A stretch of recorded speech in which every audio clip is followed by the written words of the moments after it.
Hello everyone. Now we are going to discuss degree of dissociation. It may also be termed as degree of ionization. Now degree of dissociation is a fraction of total number of moles of electrolyte dissociated at equilibrium. I mean, one can write degree of dissociation as, and remember, degree of dissociation is represented by alpha. Thus it can be given as alpha, that is degree of dissociation is equal to number of moles of electrolyte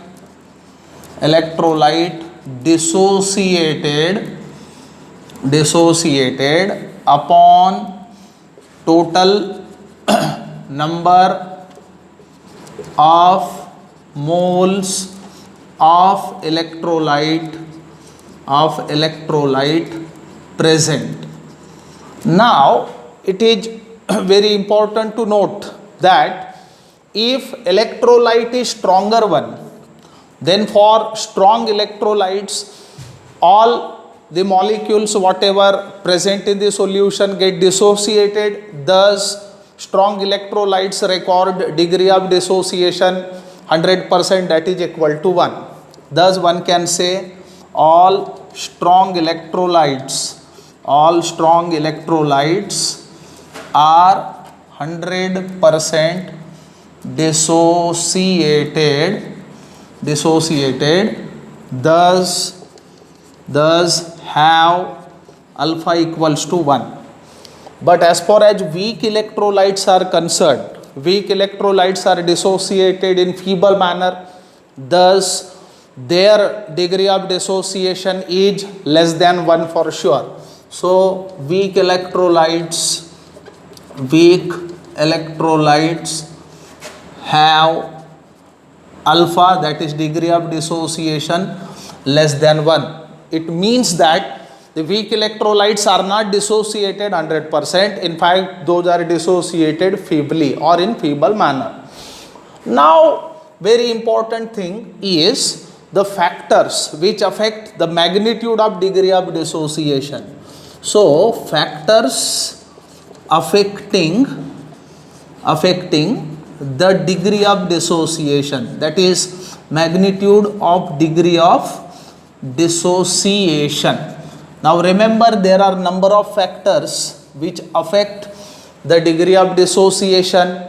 So let us see those factors one by one. So very first and important factor is nature of solute.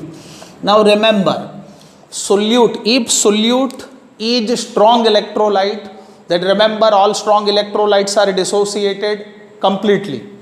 Thus strong electrolyte solution is found to be very good conductor of electricity, and in case the degree of dissociation of that electrolyte is found to be up to 100%. Thus strong electrolytes have higher values of degree of dissociation. I mean, if solution has the solute, in case solute in the form of strong electrolyte, then ultimately degree of dissociation recorded is higher one. Now next very important factor, nature of solvent. Remember, the solvents which facilitate the ionization are fruitful right here as far as degree of dissociation value is concerned.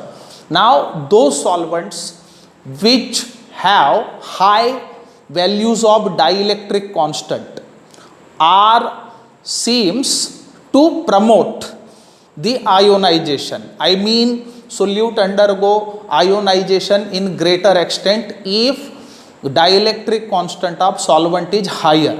Thus those solvents which have high value of dielectric constant may increase the dissociation or ionization of the electrolyte in the solution. Thus it record the greater value of degree of dissociation as well.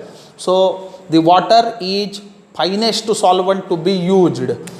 Now next very important thing, third factor to be discussed is temperature. Now remember, with increase in temperature, ionization of certain electrolytes seems to get increased, and thus it record high value of degree of dissociation. Hence one can say that at higher temperature, higher values of degree of dissociation may be recorded.